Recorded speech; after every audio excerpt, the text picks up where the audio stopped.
Have you ever been just completely drawn in by an epic journey? One of those stories packed with profound love, huge battles, and lessons that still hit home thousands of years later. Stories that aren't just entertainment, but actually shape how entire cultures think, almost like a moral compass for millions, generation after generation. Well, today, that's exactly what we're doing. We're taking a deep dive into one of humanity's most enduring, most influential stories. A text that's echoed across continents, across millennia. A real cornerstone of South Asian civilization. The Ramayana. Okay, let's unpack this. Our mission today, essentially, is to pull out the most vital nuggets of knowledge, the key insights from our source material. We've got a really comprehensive review covering the story, themes, characters, its huge cultural impact. We want to give you a kind of shortcut to understand this incredibly complex, truly beautiful epic. Hopefully you'll walk away with a real grasp of why it still captivates and, even challenges people today. What's really fascinating here, and I think this is crucial up front, is that the Ramayana isn't just some thrilling adventure story. Not at all. It works as a profound guide to righteous living. It digs deep into the whole spectrum of human emotions, ideas about divine will, and that eternal foundational struggle between good and evil. It's one of the two major Sanskrit epics from ancient India, traditionally credited to the sage Valmiki. So right away, that sets the stage for something far beyond simple storytelling. We're talking philosophy, spirituality. Absolutely. And when we talk about the Ramayana, it's not like discussing a single novel you just read once. Our source material really emphasizes this. It's vast, it's intricate, it almost has a life of its own through history and, wow, countless retellings. That's exactly right. The original is composed in verse, specifically in these elegant couplets called slokas. And that structure isn't just, for show. It adds hugely to its lyrical feel, makes it easier to remember, and gives it this spiritual depth. It's beautiful to recite, but also really profound to think about. And crucially, it's divided into 7 distinct books called kandas. Think of them like acts in a massive play, each marking a really significant phase of the whole narrative. Right. And while the surface story might seem straightforward, Prince Rama's journey, his exile, his wife Sita being abducted, his big battle against the demon king Ravana, you pretty quickly realize it's way, way deeper than that. Our sources really hammer this home. It's layered, spiritual, moral, philosophical. It explores the very essence of what it means to be human, what it means to connect with the divine. It's like a living testament to certain ideals and values. Precisely. At its absolute core, the Ramayana is fundamental for understanding Indian thought, mainly because of its relentless focus on Dharma. And Dharma, well, it's tricky to translate simply as religion or duty. It's much broader. It covers righteous conduct, moral law, virtue, cosmic order, basically the right way to live in harmony with everything. The whole story, every choice a character makes, every major event, it's all demonstrating or exploring Dharma in action. That makes it this incredible ethical compass. It gives you a framework for right and wrong, not just for yourself, but for society, even the cosmos. So who actually penned this monumental work? The sources point to the sage Valmiki as the traditional author. What's the weight behind that name? Well, Valmiki is traditionally known as the Adi Kavi, the first poet sage, the one credited with composing this epic first. Attributing something so vast, so morally dense, so spiritually authoritative to one single sage, it does something important.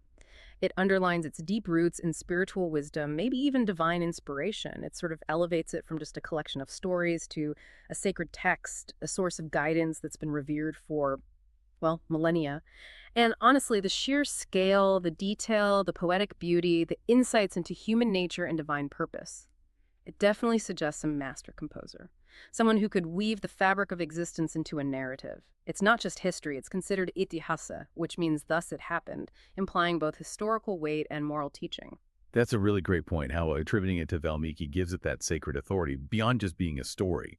Makes sense why it's held in such high regard for its wisdom. Okay, so with that understanding of its structure, its profound origins, let's actually start the journey. Let's walk through these kandas. This is where the story really comes alive, right? Absolutely. This is where we meet the characters, see the conflicts unfold, and witness the consequences. First up is the Balakanda, the book of childhood.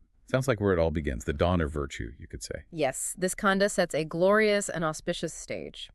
We start in the magnificent city of Ayodhya, described as prosperous, peaceful, ruled by the wise king Dasharatha. But despite his virtues, Dasharatha has this deep sorrow he has no heir. So he performs a very powerful sacred ritual, a fire sacrifice called the Pitrakameshti Yajna. And miraculously, this leads to the birth of not one, but four sons, Rama, Bharata, Lakshmana, and Shatrughna.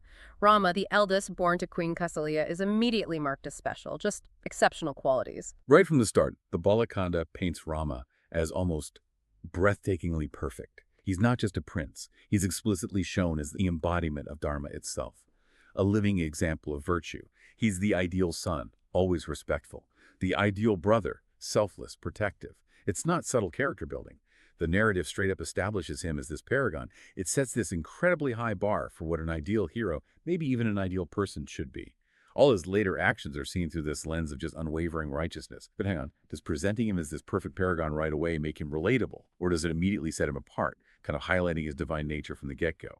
What's the narrative strategy behind making him so ideal so quickly? That's a really sharp observation. It definitely serves a dual purpose. On one hand, yes, his very being is Dharma. He embodies living perfectly by righteous principles. He's meant to be aspirational, a benchmark. But on the other hand, his perfection often throws the imperfections of the human world around him into sharp relief, and it highlights the immense, almost impossible sacrifices needed to uphold Dharma when everything's pushing against it. It does emphasize his divine status, yeah, and it sets the moral standard for the whole epic. Other characters, and maybe us listeners too, are kind of measured against him. This early idealization establishes the moral high ground. It frames the challenges to come. And a really pivotal moment in this kenda is Rama's union with Sita. Their marriage isn't just arranged, it happens at a swambara. That's a ceremony where the bride chooses, but only after a champion meets a challenge. And the challenge here is immense. Rama wins Sita's hand by doing something extraordinary. He not only strings, but actually breaks the mighty bow of Lord Shiva. This divine weapon, no other prince could even lift it. This act instantly shows his divine power, his strength, his destiny. And the symbolism here in their union is just fascinating. It's often analyzed as more than just marriage. It's seen as this cosmic joining of Dharma, represented by Rama righteousness itself, Justa Shakti, the divine feminine power, which Sita embodies so vibrantly. Think about it. Many hero stories are about solo might. But here, right at the start, their partnership is established through this divine act. It hints that the challenges ahead are so huge, they'll require this combined strength, this aligned righteous pair. It's not just about romance, it's a foundational spiritual partnership meant to uphold cosmic order. It foreshadows their joint resilience against existential threats. Okay, so that foundation is set. Then we hit the Ayodhya Kanda, the Book of Ayodhya. And this is where, well, the weight of a promise comes crashing down. Things take a really dramatic, almost heartbreaking turn. The joy at the beginning feels almost cruel later. It really does. The kanda kicks off with pure celebration. Rama, who everyone agrees is the most virtuous, the most deserving, is declared heir to the throne.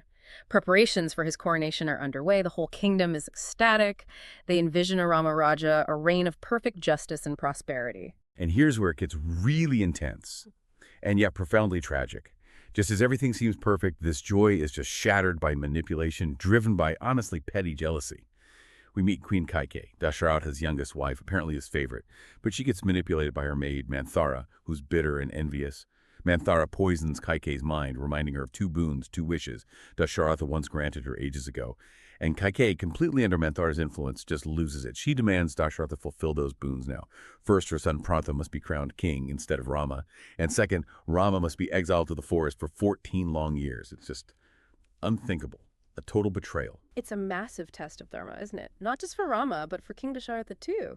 He's trapped between his deep love for Rama and this unbreakable promise he made to Kaikeyi. And Rama, faced with this, something that shatters his right, breaks his father's heart. He makes this unwavering decision. He accepts the exile, but it's not passive obedience. It's portrayed as this profound commitment to Satya, truth, and Pitruvakya Paripalana, upholding his father's promise. He consciously chooses cosmic order and filial duty over his own desire, his own right to the throne. This act really cements his identity as that ideal leader. It shows that true power isn't just ruling, but upholding principles, even at immense personal cost. The moral dilemma is agonizing, but Rama's commitment is absolute. And that commitment ripples outwards. Sita, his wife, a princess, chooses to go with him into the dangerous forest. She sees it as her duty, her loyalty as his partner. She embraces his trials. It's shown as an active, courageous choice. And Lakshmana, his fiercely loyal younger brother, insists on going too. Just unparalleled brotherly love, abandoning everything to serve Rama. Their choices show different facets of duty and loyalty within Dharma. Right. And meanwhile, Partha, when he finds out what his mother did, he's devastated. He completely refuses the throne. He rules as Rama's regent, but from outside the city, symbolically placing Rama's sandals on the throne itself. Just profound selflessness. Yeah. Reinforces that ideal of brotherly loyalty. So they head into exile. Which brings us to the Aranyakanda, the forest episode. And here, that sort of challenging but maybe spiritual forest life takes a dark turn. This is where the seeds of the main conflict really get sown deep. Yeah, for nearly 13 years of that exile, Rama, Sita, and Lakshmana managed to create this life in the Dandaka forest. It's tough, sure, but deeply spiritual. They're not just surviving. They embrace an ascetic lifestyle, living off the land, meeting revered sages like Agastya. These meetings are important. They get spiritual guidance. Rama's resolve gets strengthened, his divine purpose reaffirmed. He's shown his path as a protector. But the forest is also dangerous, full of rakshasas, demons who harass the sages. And it's here Rama's role as a protector, a Dharma Rakshaka, really comes to the fore. He doesn't seek fights, but he defends the innocent without flinching, using his incredible archery skills against these demonic forces. This period really hones his skills and commitment, preparing him for what's coming. But then comes that absolutely pivotal event, the one that directly triggers the main conflict. The incident with Shurpanakha, who is the sister of Ravana, the big demon king. She tries to seduce Rama, gets rejected, then turns aggressively towards Sita out of jealousy. Lakshmana steps in, fiercely protective, and maybe reacts extremely. He disfigures her, cuts off her nose and ears. This act, however justified you might see it as a response to her aggression, is the direct spark for Ravana's massive revenge. Exactly. And Ravana's reaction isn't just about protecting his sister. It's driven by his colossal ego, his pride, his thirst for power. He's enraged, humiliated, so he cooks up this really cunning scheme, targeting Rama's weak spot. His love for Sita. He gets help from the shape-shifting demon Maricha. Maricha turns into this stunning golden deer, just irresistible. Rama, intrigued, chases it deep into the woods. Then Maricha, as he's dying from Rama's arrow, cries out in Rama's voice, faking a call for help. Oh, clever. Very clever. It tricks Lakshmana into leaving Sita alone, rushing to help Rama. And that moment of vulnerability is exactly what Ravana needed. Disguised as a wandering holy man, he approaches Sita. Then he reveals himself and forcibly abducts her, carrying her off through the sky to his fortress kingdom, Lanka, despite her struggles and pleas. The implications are huge. Abducting Sita is a direct, outrageous violation of Dharma. It violates family sanctity, hospitality, cosmic order, everything. It's pure unrighteousness, fueled by lust, pride, revenge. This act doesn't just move the plot, it fundamentally sets up the epic battle. Good versus evil. Rama and his allies against Ravana and his demonic empire. It turns a personal tragedy into a cosmic war. That's the central conflict now. So after Sita's gone, Rama and Lakshmana start this desperate search. It seems impossible. Which leads us into the Kishkindakanda. This is where they forge some critical alliances, and you see new hope emerging from despair. Yeah. Searching for Sita, they eventually reach the area near Rishimukha Hill, near the kingdom of the Vanaras, the forest dwellers often depicted as monkeys Kishkinda. And it's here Rama forms this crucial, maybe unexpected alliance. He allies with Sugriva, who's the deposed monkey king, living in exile himself because his older brother Vali stole his throne and wife. And crucially, with Sugriva comes his general, Hanuman. Incredibly powerful, super intelligent, and fiercely devoted. The importance of this alliance. Yeah, our sources really stress this. It just can't be overstated. It brings in key players like Hanuman, who becomes absolutely essential later. And it gives Rama the resources, this huge army of skilled monkeys and bears that he desperately needs to even think about finding Sita and rescuing her from someone as powerful as Ravana. Without this, Rama's basically just a prince and his brother against a massive demonic kingdom. It would be hopeless. This is where you really see the power of collaboration starting to emerge. Totally. So Rama helps Sugriva defeat Vali and get his kingdom back. He fulfills his side of the bargain, though that act itself, intervening in their conflict, sparks some deep discussions about justice. Then Rama sends Hanuman on the critical, incredibly dangerous mission, find Sita, This is really Hanuman's big entrance onto the main stage. He's shown as immensely strong, can change size, fly incredibly wise, strategic, and embodies absolute devotion to Rama, the ultimate devotee. This Khanda heavily foreshadows his later heroics. He's set up as indispensable. And it's fascinating, isn't it? Maybe a bit counterintuitive for listeners. Here you have Rama, an avatar of Vishnu, a divine being, and he needs help from forest dwellers, from monkeys and bears. Yeah. Why doesn't he just, zap Ravana himself? But it's not just a plot convenience. It sends this powerful message. Even for huge divinely ordained tasks, you need collaboration, you need humility, you need the collective effort of different beings, no matter their status. It suggests divine power alone isn't always the answer. You need alliances, trust, using all available resources for the righteous cause. It teaches that big challenges are overcome not just by one hero's strength, but by teamwork and strategy. What do you think about that? A divine hero needing backup. That's such a great insight. It really does humanize Rama somehow, despite his divinity. And it elevates characters like Sugriva and Hanuman. They're not just sidekicks, they're essential partners. Right. It says everyone, no matter how unexpected, has a crucial role in upholding Dharma. And that collaboration really takes center stage in the next book, the Sundar Kanda, often called the Beautiful Book, mostly because it focuses on Hanuman's just unbelievable, awe-inspiring journey. Yes, this Khanda is probably one of the most loved, most celebrated parts of the whole Ramayana. It's almost entirely dedicated to Hanuman's heroism. It centers on his incredible leap across the ocean 100 yojanas, a vast distance to reach Lanka. Just an amazing feat of power, courage, and total devotion to Rama. He literally bends the rules of the physical world. You're right. It's definitely one of the most famous episodes. And Hanuman's journey isn't just a straight flight. It's packed with danger. He has to overcome these supernatural obstacles, demons like Sarasa, the sea monster Samhika. He uses not just his incredible strength and magic, but also his sharp mind, his determination, his cunning to outwit them. It's a breathtaking display of commitment. Shows exactly why he's seen as the perfect devotee. Resourceful, powerful, utterly selfless. And once he gets to Lanka, his mission climaxes when he finds Sita. She's imprisoned in Ravana's Ashoka Vatika garden. Beautiful place, but she's surrounded by menacing demonesses, deep in despair, losing hope. Hanuman's role here is so sensitive, so empathetic. He reveals himself carefully, consoles her, tells her Rama is coming, gives her Rama's ring as proof. He's like this embodiment of hope arriving in her darkest hour. He rekindles her will to live just by being there. But before leaving, Hanuman does something audacious. He lets himself get captured, then uses his powers to escape, destroying parts of Lanka, setting fire to the city, especially that Ashoka Vatika garden Ravana loved.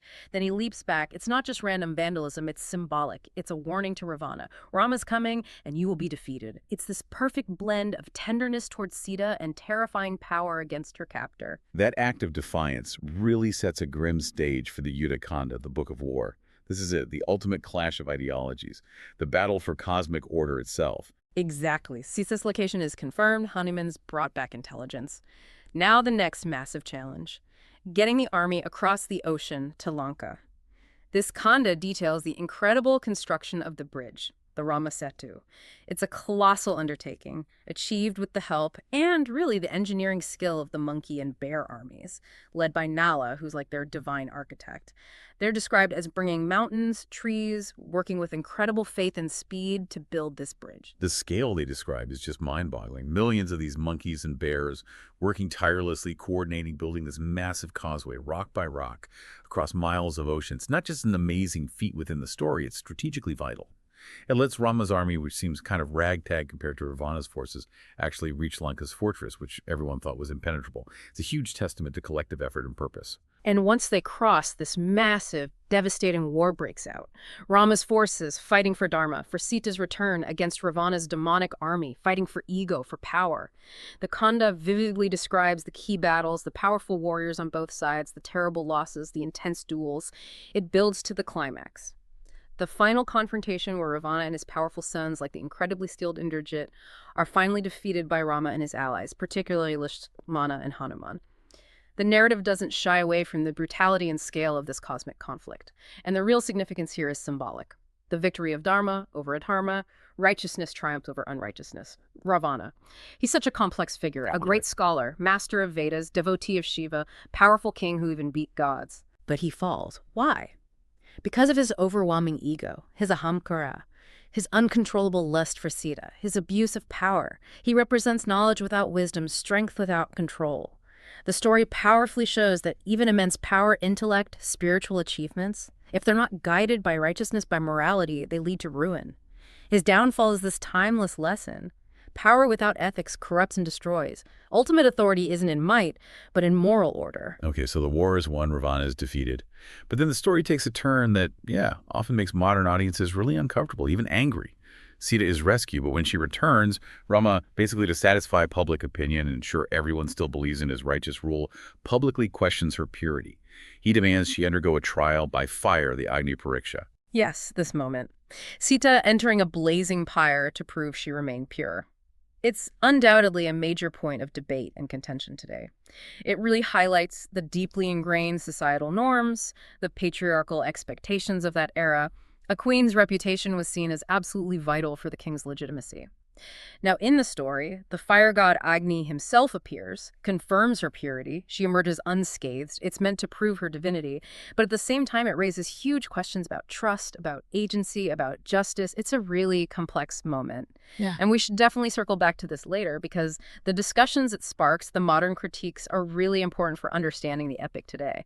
It foreshadows a lot of the critical lens we now apply. Which takes us to the Uttarakanda, the seventh final book, often seen as an epilogue. It describes his bittersweet return to Ayodhya and ultimately a divine departure. That's right. After the war, Rama, Sita, and Lakshmana return to Ayodhya. Huge celebrations, overwhelming joy. Rama is finally crowned king. His reign begins the legendary Ramaraja, an era of perfect justice, peace, prosperity. It becomes the gold standard for ideal governance in Indian thought. Even after the trial by fire, even with this ideal kingdom established, the whispers don't stop. Our source material says people, his subjects, continue to doubt Sita's purity because she spent time in Ravana's captivity. It's just heartbreaking for Rama. As king, he's bound by his Dharma to his people to maintain their absolute faith. He faces this impossible choice, his personal love for Sita versus his public duty as the ideal king. And it leads to probably the most difficult, most poignant decision in the entire epic, a real test of a king's dharma. Because of these persistent doubts, Rama, reluctantly, agonizingly, chooses to exile Sita, even knowing she's innocent, even knowing she's pregnant with his children. It's often interpreted as the ultimate sacrifice for his kingdom, for his dharma as king. Sita finds refuge in the hermitage of sage Valmiki, the very person said to have written the epic. And there, she gives birth to their twin sons, Lava and Kusha. She raises them there, away from the court. Years pass. The twins grow up, trained by Valmiki, become skilled warriors, musicians. Eventually, they encounter Rama during a royal ceremony, reveal their identity, and are reunited with their father. But the real emotional peak is Sita's final choice. When Rama asks her to return and perhaps undergo another test to satisfy everyone, she makes this incredibly powerful decision. Instead of facing more suspicion, more ordeals, she appeals to her mother, Bhumi Devi, Mother Earth. And the earth opens up and receives her. She returns to her divine source. This isn't weakness, it's seen as this profound act of agency. A statement about her unwavering purity, her immense sacrifice, and ultimately her refusal to live under constant judgment. It's a reclaiming of her dignity. And it leaves you thinking, doesn't it? How does Sita's final act challenge or reinforce Dharma? Does it show the limits of Dharma when public opinion seems to trump justice and individual well-being? Or is it the ultimate sacrifice, highlighting that tragic conflict between personal happiness and public duty? Her choice is multi-layered. It speaks volumes about purity, self-respect, the burden of public life, and the sometimes incredibly harsh demands of Dharma. It leaves you with this complex mix of awe and tragedy regarding her strength. Wow. These characters, their journeys, these incredibly tough choices, they really bring the core themes of the Ramayana to life, don't they? Let's really try to unpack these lessons. Yeah. Because they feel less like ancient history and more like things we still grapple with. Definitely. The first, the most central theme has to be Dharma, righteousness. It's the absolute guiding principle. It informs every action, every decision. It's the organizing force defining who the characters are, what they stand for, how they navigate everything. It's the cosmic glue holding it all together. Look at Rama's actions. Prime example. He accepts that 14-year exile based on his father's promise, even though it's unjust, based on Kaikeyi's manipulation. It's not just obedience. Right. It's commitment to Satya, truth, and upholding his father's word, Pitravakya Paripalana. He puts cosmic order, filial duty above his own rights, his comfort. Why was that so crucial for him as an ideal leader? Because it showed principles mattered more than personal gain. His word was everything. That's the bedrock of righteous rule. Then there's Bharata. His selflessness is just Staggering, often overlooked next to Rama, but just as important. When he finds out what his mother did, he's horrified. He refuses the throne. He actually goes to find Rama to beg him to come back. When Rama says no, Fadita puts Rama's sandals on the throne, rules as regent from outside the city, lives like an ascetic himself for 14 years. It's unparalleled fraternal duty, loyalty, just the highest form of giving something up for Dharma. And Sita, too. Her Dharma is shown through her loyalty, her strength. Choosing to go into the forest with Rama wasn't passive. It was an active, brave choice to share his burden, a true partnership. Her resilience later, through abduction, captivity, shows her sticking to her own Dharma, purity, steadfastness, even when suffering unimaginably. So you see all these individual choices. Together they show how Dharma isn't just one rigid rulebook. It's dynamic. It guides kings, brothers, wives, devotees, everyone in their specific role within the cosmic order. It's about finding the right path in each situation, even, maybe especially, when it hurts. And within that framework of Dharma, you get this really stark contrast. Good versus evil, Rama as the ideal human, Ravana as the tragic villain. But it's not just black and white, is it? Not at all. Rama embodies the ideal, sure. But the epic gives Ravana remarkable complexity. He's not just mustache-twirling evil. He's formidable.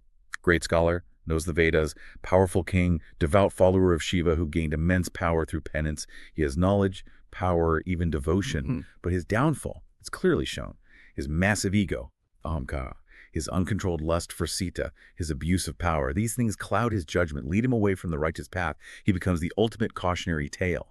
Power, knowledge, even spirituality, without righteousness, without self-control, fueled by destructive desires, they lead straight to ruin. If you compare them side by side, Rama consistently acts with self-control, compassion, justice. Even offers Ravana chances to return Sita peacefully. He shows humility. Ravana acts from pride, vengeance, this insatiable need for control, possession. That duality runs through the whole story. Rama leaving his kingdom humbly versus Ravana's impulsive, unrighteous abduction of Sita. Two totally different paths when faced with choices. One leads to harmony, the other to chaos and destruction. And beyond that big conflict, the Ramayana is famous for setting up these ideal roles, like benchmarks for every key relationship in society and family. Our source material really points out they become archetypes, living figures. Absolutely. The epic gives us these aspirational figures that have acted as moral guides for centuries. Rama, as we said, the perfect man, and King Maryada Purushottam. Supreme self-control, justice, compassion, dharma above all. The gold standard. Sita, the ideal wife, Pativrata. Symbolizing purity, resilience, amazing fortitude, deep sacrifice. Her steadfastness through everything makes her this paragon of partnership and inner strength. Lakshmana, the loyal brother. Maybe impulsive sometimes, fierce in his devotion, but totally protective, unwaveringly dedicated to Rama. The model of brotherly support. Hanuman, the perfect devotee, Bhakt Shiromani. This incredible mix of immense physical power, deep wisdom, genuine humility, and just absolute unconditional faith in Rama. His strength is always channeled through service. And Hara, again, that paragon of humility and duty, refusing the throne, ruling in Rama's name. It shows this rare selflessness, elevating family duty to something sacred. These aren't just characters, they become a moral compass. A blueprint for how you might strive to live righteously in your own roles, son, brother, wife, king, devotee. They provide this ethical framework. And woven into all their stories are the trials of life, exile, separation, war, societal judgment. These huge challenges feel like powerful metaphors for growth. Things we can all kind of relate to, even now. They're not just plot devices, are they? No, they're definitely universal metaphors. These specific trials mirror the hardships everyone faces, really, regardless of time or place, and the beauty of the narrative is how it shows the characters' responses. How they react reflects their spiritual growth, reinforces their values, deepens their commitment to Dharma. It's through the trials that their character gets forged, gets purified. That's what makes them exceptional. Take Rama's exile. 14 years in the forest wasn't just punishment, it was a time of intense spiritual discipline. It prepared him for kingship, for the final battle. Sita's captivity, horrific as it was, became the stage for her to show her inner strength, her resilience, her purity. And understanding these trials, well, it can help us, navigate our own challenges. It teaches that difficulties aren't just roadblocks, they're opportunities. Opportunities to show our own moral strength, to deepen our own understanding of what's right. The resilience, the faith, the adherence to Dharma shown by these characters offers a powerful model for facing adversity. It reminds us heroes suffer too, and it's how they respond that defines them. So what does this all mean for us now? These figures, they become more than just names in an ancient story. They really do become archetypes, living powerfully in our collective consciousness, still inspiring, still teaching, shaping how millions view duty and their own roles in life. Precisely. Rama is the ideal leader, the righteous human prioritizing people and Dharma. Sita, embodying Lakshmi, represents purity, resilience, sacrifice, a complex symbol of female strength. Lakshma's fierce loyalty models selfless support. Hanuman, power blended with humble service, remains the ultimate devotee, faith in action. Ravana, complex villain, warns against ego and unchecked desire. And Bharata's selflessness exemplifies humility and family duty. They're living ideals, woven into the cultural fabric. And the Ramayana's influence, its legacy, it's not just stuck in old books. It has this huge cultural and literary footprint that just keeps expanding way beyond India. Yeah, Valmiki's original, with its beautiful sloka verses, combined poetry and spiritual depth perfectly. That secured its place. But its enduring power is also in its incredible adaptability. It's been retold, reinterpreted countless times, not just translated, but really reimagined locally. And these later retellings in regional languages are so important. Like Tulsi Das's incredibly popular Ramcharitmanas in Hindi or Kamban's beautiful Ramavakaram in Tamil. They aren't just copies, they're unique cultural takes, resonating deeply in their own context, sometimes emphasizing different aspects or characters, but always keeping the core essence. This constant retelling shows its amazing ability to stay relevant, adapt across time, place, art forms. Its universal appeal just keeps shining through. It's amazing. And thinking about how deeply it shaped Indian thought, art, theater, dance, even politics. For over 2,000 years, its stories, its characters, they're just part of everyday life. But like you said, it's not just India. Its influence runs deep across Southeast Asia, too. Indonesia, Thailand, Cambodia, Malaysia, they all have their own vibrant versions, like the Kakauan Ramayana or the Rimkur. It shows its truly global reach. And you see it in tangible ways, in festivals celebrated by millions. Dussehra, marking Rama's victory over Ravana, good over evil. In Diwali, the Festival of Lights, celebrating Rama's return to Ayodhya after exile, symbolizes light, prosperity, righteous rule returning.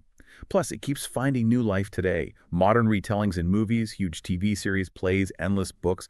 It proves its timeless appeal, its ability to connect with new generations, keeping its lessons in constant discussion. Absolutely. But while it's deeply revered, foundational for millions, it's also important we acknowledge, like any ancient text viewed today, it's not immune to critical thinking, to modern scrutiny. And that's actually part of its vitality as a living tradition. That's a really crucial point. Our source material highlights how some modern readers do question certain elements, things that, through today's lens, seem, well, problematic. Often the focus is on Rama's decision to test Sita with the Agni Pariksha, and maybe even more so his later banishment of her, even though she was proven innocent and pregnant. Those actions can seem harsh, unjust. There's also critique of how traditional gender roles are depicted. Some see Sita's obedience and sacrifice as potentially reinforcing patriarchal norms. And sometimes the seemingly rigid application of Dharma is questioned when it appears to override personal happiness or fairness in certain situations.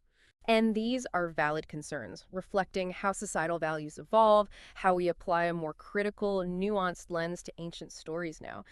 Engaging with these questions isn't about dismissing the epic. It's essential for understanding its continued relevance, for a deeper appreciation of its complexities.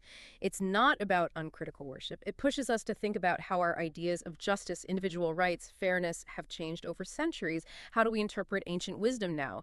It sparks really important conversations about context interpretation. And these criticisms haven't diminished the Ramayana. If anything, they've fueled fascinating new interpretations, creative retellings.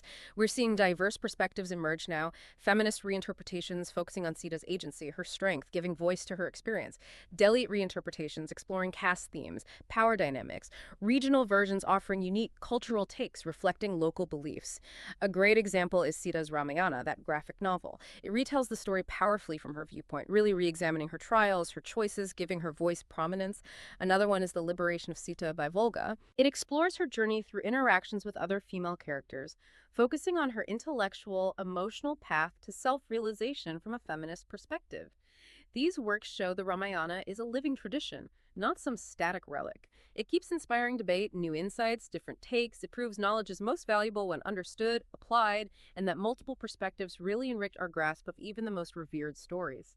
It keeps the epic dynamic constantly re-examined. What an incredible, really far-reaching journey we've taken through the Ramayana today. It truly feels less like just a religious text or myth, and more like this living tradition that keeps breathing, keeps evolving, keeps inspiring. It absolutely is. It's timeless lessons about virtue, sacrifice, love, justice. They still resonate with such power, echoing through art, culture, individual lives. And it raises that important question, doesn't it? Whether you approach it as history, mythology, spiritual allegory, its power to inspire millions, to shape moral compasses, to fuel cultural dialogue, that endures. Some stories truly are immortal. And as you reflect on all this, the ancient wisdom, the modern critiques we've touched on, how does the Ramayana challenge your understanding of justice, duty, and sacrifice in our world today? We hope this deep dive has given you plenty to think about, perhaps even sparked an interest to explore this monumental, ever-relevant epic for yourself.